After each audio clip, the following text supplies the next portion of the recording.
Para você que está sendo alcançado por essa palavra, nós estamos direto do templo da Igreja Palavra Viva em Cabo Frio e nós queremos abençoar a sua vida.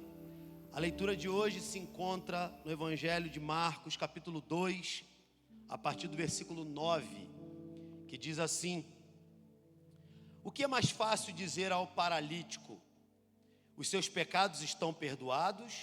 Ou levante-se, pegue a sua maca e ande? Mas para que vocês saibam que o Filho do Homem tem na terra autoridade para perdoar pecados, disse ao paralítico: eu digo a você, levante-se, pegue a sua maca e vá para casa. Ele se levantou, pegou a maca e saiu à vista de todos, que atônitos glorificavam a Deus, dizendo: nunca vimos nada igual. Curve a sua cabeça, eu quero orar com você mais uma vez. Senhor, eis aí a tua palavra, ó Deus. Que o Senhor coloque as tuas palavras na minha boca. Que a tua igreja seja edificada pelo Senhor. E principalmente, que o teu nome seja glorificado no nosso meio. Nós oramos e te agradecemos em nome de Jesus. Amém, amém. Graças a Deus. Meus irmãos, a palavra de Deus, ela revela para nós um evangelho que, quando é manifestado da eternidade para a humanidade, e ele encontra um coração sedento, um coração contrito, um coração quebrantado, ansiando por receber essa semente da palavra. O texto bíblico diz que a palavra de Deus, quando alcança essa pessoa, ela germina, ela cresce, ela frutifica a 30, a 60 e a 100 por um. O Evangelho de Marcos, ele tem algo especial quando você compara com os outros evangelhos. Parece que no Evangelho de Marcos as coisas nunca param. Parece que sempre tem alguma coisa acontecendo. Existe uma sensação de urgência o tempo todo, enquanto você está lendo o Evangelho de Marcos. Termina uma coisa e o texto diz: e depois eles foram, e depois fizeram, e logo depois continuaram, e ele prosseguiu, e ele continuou, e ele prosseguiu fazendo. Parece que o Evangelho de Marcos é o Evangelho que está em movimento, porque o reino de Deus é o reino em movimento. O reino de Deus é um reino que nos desafia a viver para além das nossas próprias expectativas. Porque se tudo no Evangelho girasse em torno do que eu e você temos a capacidade de gerar a respeito daquilo que Deus vai fazer, Wallace, é muito pouco. Porque pensa num Deus cuja mente ilimitada preparou algo muito especial para você. Agora pensa no que é esse algo que Ele preparou. Se você foi capaz de pensar, você diminuiu o que Ele preparou para você. Porque o reino de Deus, que é o reino em movimento, Ele faz com que cada um de nós sintamos a necessidade e sejamos impulsionados a continuar em movimento, a continuar orando, a continuar clamando, a continuar buscando, a continuar nos consagrando, a continuar andando e caminhando no caminho do Senhor. Esse reino, que é o reino em movimento, ele leva a cada um de nós a vivenciar coisas extraordinárias, simplesmente porque isso faz parte do propósito que Jesus determinou para a sua vida. Tudo que Jesus faz atende ao propósito que Ele desenhou para a vida de cada um de nós. Isso significa que se você está aqui, é porque em algum momento no propósito de Deus, Ele determinou e você correspondeu estando aqui nessa noite. Ou seja, se você está aqui, é porque de alguma forma no plano de Deus para a sua vida, Ele convocou você para cá e prontamente o seu coração, impelido pelo Espírito Santo de Deus, correspondeu a esse convite, correspondeu a esse chamado, e por isso você está aqui, para que o nome de Jesus seja glorificado através da sua vida. Porque quando Jesus cura você, o nome dele é glorificado. Quando Jesus liberta você, o nome dele é glorificado. Quando Jesus salva você, o nome dele é glorificado. Quando Jesus manifesta a sua presença no meio da igreja, o nome dele é glorificado. Porque dele, por ele e para ele são todas as coisas. A ele, pois, a glória eternamente. Amém. A palavra de Deus, a palavra que transmite o reino em movimento, é a mesma palavra que se fez carne. É a mesma palavra que habitou no meio de nós. E é a palavra que age intencionalmente, propositalmente, em tudo que faz. A gente acabou de ler aqui um texto que eu particularmente já li várias vezes, mas eu nunca preguei esse texto aqui na igreja. Para você que está com a gente aqui nesses 2 anos, talvez você nunca percebeu isso, mas eu nunca preguei nesse texto aqui. Hoje é a primeira vez que eu estou pregando aqui nessa igreja, na nossa igreja, nesse texto. E algumas coisas, lendo o texto ontem e hoje, Jesus fez com que eu conseguisse observar, para que através dessa mensagem ele pudesse também tocar o teu coração, assim como ele tocou o meu coração. Então a minha oração nessa noite é para que Deus toque em você, para que Deus fale com você, para que Deus faça em você, assim como Ele começou a fazer em mim. Porque eu creio, a Bíblia diz que aquele que em nós começou a boa obra é fiel para aperfeiçoar até o dia de Cristo.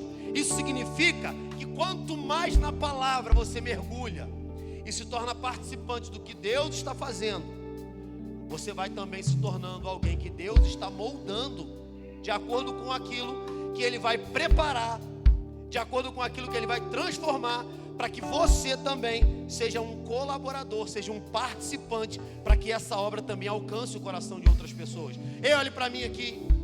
Você sabia que tem gente que nem está aqui nessa noite, mas que já está sendo abençoado só porque você está aqui? Porque tem gente que você veio aqui e está clamando nesse ambiente de culto. Tem gente que não está aqui, mas você está orando desde que o culto começou. Tem gente que não está aqui, mas você já convidou, a pessoa disse não, você convidou de novo, a pessoa disse não de novo, mas você persevera. E você persevera em oração, não porque você acha que um dia você vai conseguir convencer, mas porque você sabe que o Deus da palavra, Ele tem poder suficiente para mudar toda e qualquer situação. E isso está amplamente claro quando a gente olha para esse texto aqui. Você conhece a história? Jesus chegou em Cafarnaum, que é uma cidade que ele ia muito. Ele ia muito naquela cidade. E quando ele chegou, as pessoas logo souberam que Jesus estava ali. Por quê? Irmãos, eu não sei vocês, mas se a gente pudesse assim, você pode fazer uma viagem no tempo uma vez na sua vida e ver alguma coisa acontecendo. Irmãos, eu ia querer ir para um lugar onde Jesus estava pregando para sentar para olhar. Irmão, pensa só. Aí bora lá num culto hoje, vamos, quem vai pregar? Jesus. Vamos na casa de fulano ouvir a palavra? Vamos, quem vai estar lá? Jesus. Irmão, eu largo o que eu estiver fazendo para ir. Aí ele chegou, estava sentado numa casa e começou a pregar. Jesus não chegou naquela casa para realizar milagre. Jesus não chegou naquela casa curando. Jesus não chegou naquela casa expulsando demônio. Jesus chegou naquela casa pregando o evangelho. Olha para mim aqui. Toda cura, toda libertação, toda restauração que são feitos por meio daquilo que Deus está realizando, acontecem por meio da palavra de Deus. É a palavra de Deus que te liberta. É a palavra de Deus que te cura. É a palavra de Deus que te salva. Porque a palavra de Deus revela um Deus que cura, revela um Deus que salva, revela um Deus que liberta, revela um Deus que restaura. E aí Jesus estava simplesmente pregando o evangelho. Pregando, e o pessoal foi chegando. Sabe quando você vai num lugar que você ouve e você fica assim, rapaz, fulano tinha que ouvir isso aqui. E aí você vai e chama o fulano para ir também. Aí o fulano vai, você fica todo satisfeito, mas fica preocupado. Fala assim, rapaz, tomara que hoje seja a altura. Eu me lembro que alguns anos depois da minha conversão, a gente estava numa congregação aqui da cidade, e aí, irmão, cada domingo era um negócio doido. E aí a gente chamava os amigos, falava: rapaz, você tem que ir lá, cara. O que está acontecendo lá? Rapaz, vem ver. Vem ver. Só você indo lá para você saber. Tem o que lá? Rapaz, não tem muita coisa não, mas tem Jesus. Aí, Jesus está pregando e tem um pessoal chegando, se aglomerando dentro da casa. Eu não sei se vocês viram, quem está no grupo da igreja aqui, no WhatsApp, terça-feira agora, as células, irmão, mas estava apinhado de gente. Glória a Deus por isso. Tinha uma célula em São Pedro lá, que parecia a congregação da Palavra Viva em São Pedro. Rapaz, mas tinha, eu não contei não, mas devia ter quase umas 30 pessoas lá. Falei, ué, coisa boa, né? Tem hora que na casa da gente nem cabe direito as pessoas. Você imagina numa casa do século I, em Cafarnaum. Tinha algumas casas muito boas, tinha algumas casas mais ou menos, e tinha umas casas mais simplesinhas. O texto não diz em qual dessas casas Jesus estava, porque Jesus não fazia acepção de gente. Jesus ia na casa de quem chamava ele. Jesus ia na casa do rico, mas Jesus também ia na casa do humilde. Jesus ia na casa daquele que tinha muita coisa, e Jesus ia na casa daquele que não tinha nada. Ei, olha para cá, somos nós que fazemos distinção de pessoas. Jesus não. Jesus, ele trata você do mesmo jeito que se chegasse uma pessoa em situação de rua aqui, sujo, fedendo, Jesus trataria do mesmo jeito. Então significa que o lugar de honra que alguns homens chamam para si nos dias de hoje, o lugar de honra pertence a Jesus. Não é meu, não é de ninguém que está aqui em cima, não é seu. O lugar de honra é de Jesus. Se você compreendeu o que significa deixar Jesus no lugar de honra na tua casa, irmão, não tem demônio que fique de pé diante da sua família. Se você entendeu o que significa colocar Jesus no lugar de honra na tua casa, não tem potestade maligna que fique de pé diante da presença de Jesus na sua casa.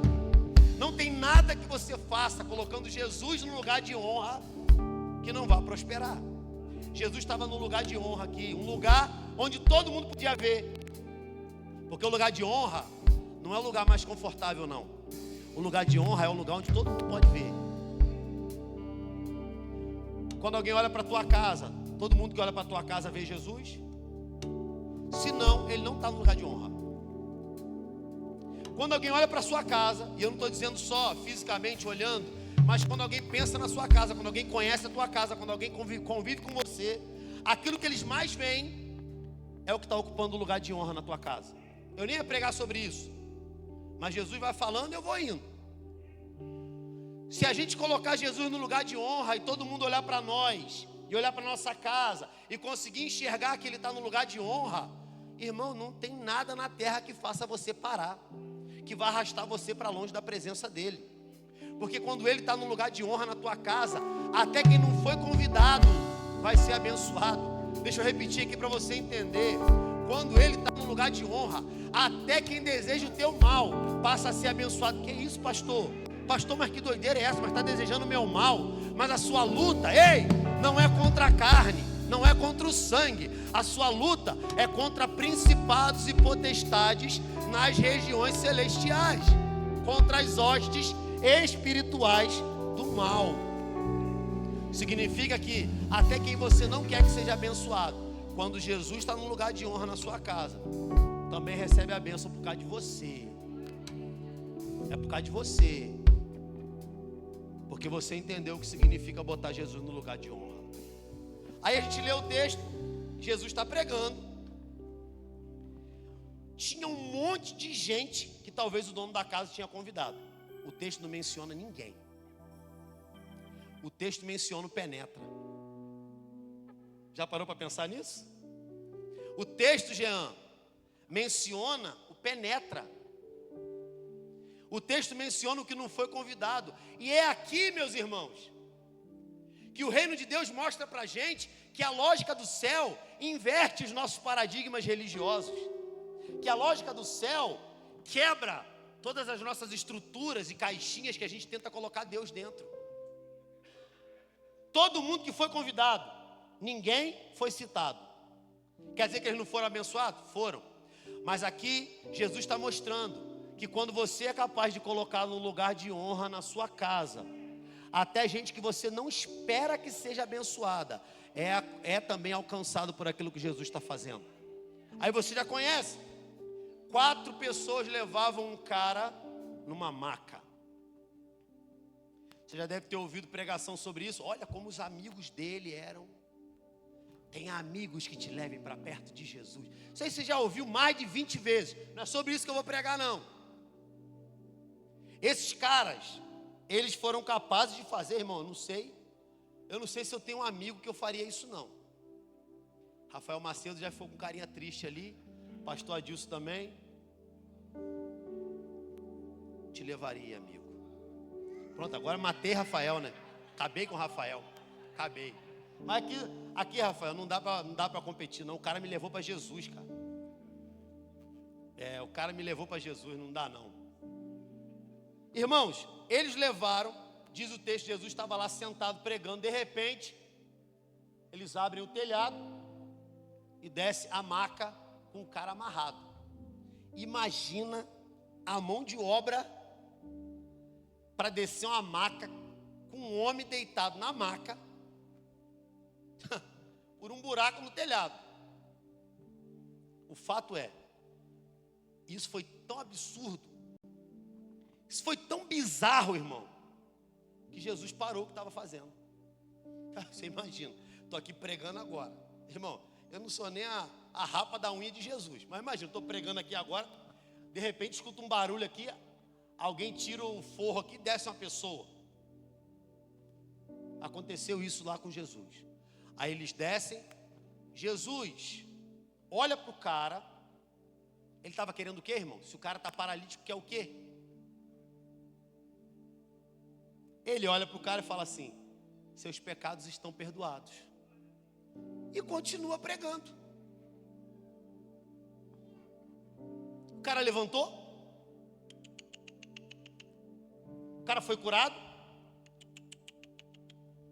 Porque nada que Jesus faz é fora do propósito que Ele determinou. Jesus nunca vai fazer algo na sua vida que não atenda ao propósito que Ele tem. Ah, pastor, significa que tem coisa que Jesus não vai fazer por mim? O que eu estou dizendo é que Ele só fará na sua história aquilo que atende ao propósito que Ele tem. Porque o Evangelho não é por causa de você. O Evangelho não é para você ficar rico. O Evangelho não é para nada disso. O Evangelho é para a glória de Jesus. Aí ele fala: olha, perdoados estão os teus pecados. Continua a pregar. Aí o texto traz uma informação que até então não tínhamos. O texto traz assim: e estavam ali alguns escribas. E o escriba era aquele que copiava a lei, aquele que era responsável pelos documentos do templo, pelos documentos da sinagoga, pelo texto sagrado, por cuidar do texto sagrado.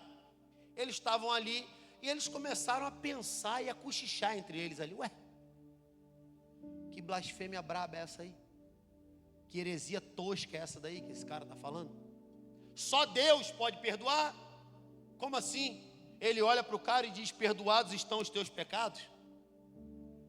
Aí chega no versículo que a gente leu, versículo 9. Não, no versículo 8 ainda, diz que Jesus percebeu que eles estavam arrazoando sobre isso. Aí vem o versículo 9, ele olha para os caras e diz: o que é mais fácil dizer a esse homem? Perdoados estão os teus pecados? Ou levanta, pega a tua cama e anda? Ali o que ele estava dizendo é: quando eu declarei que ele estava perdoado, mesmo que vocês não concordem, mesmo que vocês não gostem, os pecados foram perdoados. Ei, olha para mim aqui. Quando Jesus libera algo sobre você, mesmo que pessoas que estão próximas a você não gostem, não concordem, não aceitem, quando Jesus lança uma palavra e ela alcança o alvo daquilo que foi lançada a palavra, não tem nada na terra que faça a palavra de Jesus voltar atrás. Então o que ele declarou sobre a sua casa, o que ele declarou sobre a sua família, o que ele declarou sobre o seu ministério, o que ele declarou sobre você, não tem nada na terra que possa parar. Não tem nada na terra que possa parar aquilo que Jesus declarou sobre você. Ele declarou: ei, perdoados estão os teus pecados. Agora preste atenção, olhe para mim por favor. Quando Jesus falou isso, aconteceu o que de sobrenatural? Vou dar uma colinha, nada. Quando Jesus falou isso, aconteceu o que de sobrenatural? Quem disse que tudo que Jesus faz tem que mover coisas visíveis para você? Vou repetir para você entender. Quem disse para você que quando Jesus faz algo na tua vida, tem que mover alguma coisa visível para você? Tem coisa que Deus faz e que ninguém vai ver. Tem coisa que Deus faz e que nem você vai ver. Quando você menos percebe, ih, rapaz, não é que mudou? Não é que diante dessa situação eu agia assim, agora eu estou agindo de outro jeito? Não é que essa conjuntura era desse jeito e agora inexplicavelmente mudou? Ué, fulano não agia desse jeito e agora está querendo até ir na igreja comigo? Tem coisa que Jesus faz e que ninguém está vendo, mas o fato de ninguém ver não diminui o poder de Jesus ao fazer o que ele fez. Porque quando ele determina, quando ele decreta, quando ele declara alguma coisa, é movido o céu em favor daquele que é o alvo do que Jesus está fazendo. Se ele fez algo em você, mesmo que você ainda não esteja vendo, se ele declarou, é porque ele está movendo, ele está preparando, ele está transformando. Então continua firme, continua no propósito, continua perseverando, porque Jesus, quando lança uma palavra, nunca volta atrás. Agora olha aqui para mim. Não aconteceu nada e gente ainda criticou. É quando Jesus pinça você e tem gente que olha e fala assim: fulano, Robson, Felipe, mas não dá para fazer, como assim? Mas não era ontem mesmo que ele, semana passada mesmo que ele, mas não era ele que... Quando Jesus determina que vai fazer alguma coisa, mesmo que na nossa própria lógica nós não compreendamos, tudo o que ele faz atende a um propósito. Ele falou: perdoados estão os teus pecados. E os pecados daquele homem estavam perdoados. Se ele morresse naquela hora, ele teria garantia de paraíso. Só que o fato de Jesus fazer nele, e aquilo não ter gerado nada exterior, fez com que os religiosos, são sempre os religiosos que sabem como Deus age, que acham que pode controlar, que acham que pode manipular Deus, que acham que pode fazer igual um Hadouken, né? 3 para trás, frente, soco, pronto, Deus fez o negócio que você quis. Faz um macete do videogame e vida infinita. Não é assim. Só que o religioso, ele acha que ele pode até controlar Deus. O religioso, aquele que deixa de gerar expectativa naquilo que o céu está derramando e começa a tentar controlar o que o céu está fazendo, ele acha que pode até dizer a Deus o que Deus pode ou não fazer. Sabe o que Deus pode fazer? Tudo. Sabe como você discerne o que é de Deus e o que não é de Deus? Aí se você não conhece a palavra, como você vai discernir o que é de Deus? Ah não, eu sinto. Irmão, francamente, você se acha mesmo a última Coca-Cola do deserto? Que Deus deixou escrito para todo mundo, menos para você. Todo mundo precisa conhecer a Bíblia, menos você, porque você é sensitivo. Tem uma religião que tem um pessoal sensitivo aí, não é o cristianismo. O que nós temos é discernimento de espíritos. Isso significa que quanto mais da palavra eu tenho em mim, diante de alguma situação, o Espírito Santo ativa a palavra que está em mim, para que eu possa discernir qualquer situação. Não fica achando que você vai por aí, batendo cabeça sem conhecer palavra, você vai se quebrar, irmão. Não fica achando que você vai por aí, não, o diabo não pode, não conhece a palavra não, para você ver.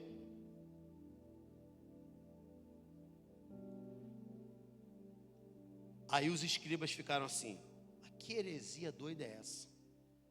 Que coisa braba, só Deus pode perdoar pecados. Aí Jesus fala: o que era mais fácil? Fazer isso daqui, ou para que vocês creiam, eu proporcionar um sinal externo. O sinal externo, irmãos, diz a palavra. Eu sempre volto para a palavra, irmãos. O sinal, a maravilha, o prodígio, não é para aqueles que creem, é para os incrédulos.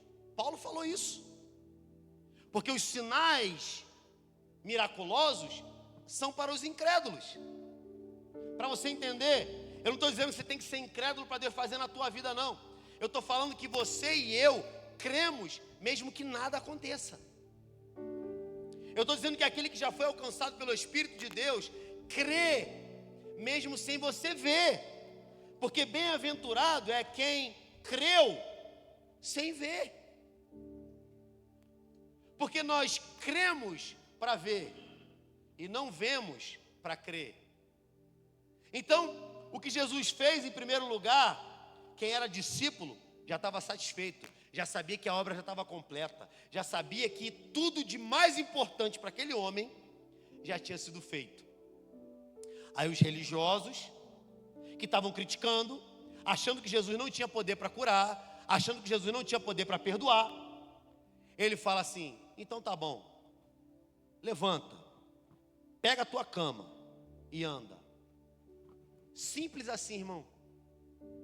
Te pergunto, quantos paralíticos Jesus curou na Bíblia? Também não contei não, fica tranquilo. Alguns, né? Como que ele fazia para curar? Qual era a fórmula? Qual era a estratégia? Qual era o modelo? Qual era o que ele fazia? Cada um era de um jeito, né? Um ele chegava e perguntava, o outro ele mandava, o outro ele tocava, o outro, cada um era de um jeito. Para quê? Para que Jesus não fosse confundido com um curandeiro. Porque Jesus não é curandeiro. Jesus é o Deus Todo-Poderoso. Então ele fala para o cara: ó, levanta, pega a cama e anda. E o que acontece? O cara levantou, pegou a cama e andou. Simples assim. Porque quando é Deus que faz, o homem não tem necessidade de usar a sua própria força. Se você tem que usar a força do seu próprio braço para realizar algo supostamente miraculoso, é porque o milagre não é de Deus. Aí ele levantou, aí eles ficaram assim: uau, nunca vimos uma coisa dessa. A gente nunca viu acontecer um negócio desse. Que coisa louca é essa? Tudo que Jesus faz atende a um propósito. Existem algumas coisas que são esperadas do Messias. Existem algumas coisas que corroboram o ministério daquele que é enviado da parte de Deus. Quando Jesus disse para aquele cara: perdoados estão os teus pecados, o propósito dele era que as outras pessoas que estavam ali soubessem quem ele era. É aqui que vem o X da questão para você entender essa palavra. Jesus só curou aquele homem porque através dessa cura, toda a honra, toda a glória, todo louvor seriam dados a Jesus. Toda a honra, toda a glória, todo o louvor seriam dados a Jesus. Porque ele diz: perdoados estão os seus pecados, e aparentemente nada aconteceu. Mas quando ele diz: levanta, toma a tua cama e anda, aquele homem levantou, pegou a maca e foi para casa. Porque se Jesus tinha poder para curar um paralítico, então ele também tinha poder para perdoar pecados. Aquilo estava legitimando a primeira palavra que Jesus fez. Agora olha para mim aqui, eu vou te revelar um mistério. Jesus declara algo sobre você por meio da palavra. Tudo o que Jesus faz na tua história é para corroborar, é para legitimar, é para confirmar o que a Bíblia diz sobre você. Então nessa noite comece a dizer: eu sou o que a Bíblia diz que eu sou, eu tenho o que a Bíblia diz que eu tenho, eu faço o que a Bíblia diz que eu posso fazer. Eu sou alguém que anda conforme a palavra de Deus. A palavra de Deus é o que guia a minha casa. A palavra de Deus é o que guia a minha família. A palavra de Deus é o que guia a minha vida. A palavra de Deus revela Jesus. E Jesus é o dono da minha casa. Jesus é o dono da minha vida. Então levanta a mão e glorifica o nome dele aí. Eita glória! Aleluia! Jesus falou. Ei, olhe para mim. Jesus falou: o teu pecado foi perdoado. Será que ele se sentiu perdoado? O texto não diz. Aonde a Bíblia fala, presbítero Jean, a gente fala. Aonde a Bíblia não fala, a gente não inventa. Será que ele se sentiu perdoado? Pouco importa, irmãos, porque Jesus perdoou. Não importa se você se sentiu perdoado ou não, porque talvez a pior coisa não seja achar que Deus não te perdoou. Talvez a pior coisa seja você não conseguir se perdoar. Existem pessoas aqui nessa noite que hoje você precisa ir embora perdoado, perdoada, em nome de Jesus. Não por Deus, porque Deus já te perdoou, mas você precisa se perdoar. Porque você acha assim: ah, mas isso aqui até foi, mas essa outra coisa aqui, não. E aí você fica agarrado nisso. E aí você fica agarrada nisso. E isso está impedindo você de prosseguir. E você não sabe por que você está inconstante. Você não sabe por que começa bem, daqui a pouco cai. Você não sabe por que começa bem, até continua, mas daqui a pouco desanima sem saber. Se já aconteceu com você, você está lá parecendo que você vai fluir em Deus, de repente no outro dia vem um desânimo. Talvez você precise liberar coisas nesse altar nessa noite. Talvez você precise ir para casa sem carregar mais essas coisas que estão impedindo você de viver uma vida constante na presença de Jesus. Quando eu falo isso aqui, irmão, eu não estou falando para quem não é crente, não. Essa palavra aqui é uma palavra para crente.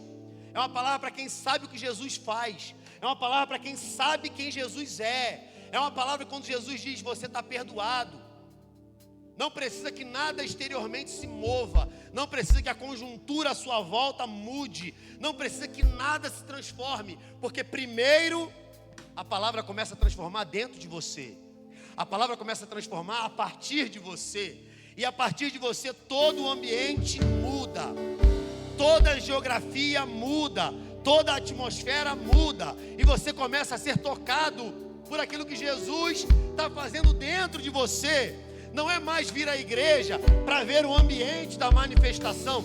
Você vem à igreja para ser o ambiente da manifestação. Você vem para a igreja porque Ele flui através de você. E quando eu venho para cá, Ele está fluindo em mim. E eu encontro você, Ele está fluindo em você. A gente se encontra e Ele flui em nós, no nosso meio e através de nós. E é aí que a igreja começa a alcançar os perdidos em nome de Jesus. É aí que a igreja começa a estabelecer o reino de Deus. É aí que a igreja começa a frutificar naquilo que Jesus nos chamou. Aleluia, aleluia. Fica de pé, por favor.